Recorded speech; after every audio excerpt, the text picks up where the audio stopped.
Closing, in closing. In closing. Pero, bigyan mo ng papel.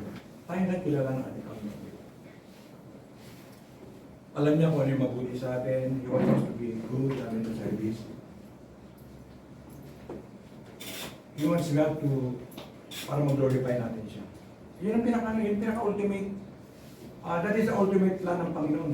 Kaya lang nagkaroon tayo ng sinful nature in us. Kaya nga reformation, recreation. Because kasi tayong malambot tayo, mahina tayo. We are a sinner. We are whatever. Ang sabi nga naman, we have a sinful nature. Pero paano mawala yan? We have to receive the Lord Jesus Christ. Ano man yung pinagdadaanan natin, sinabi ko kanina, pagkatiwala natin sa Panginoon. Siguro sa kita yung lahat ay yung pumigit. So walang bibigit ha. Lahat to close your eyes at meron lang mabasahin. Amen. This is a challenge for us.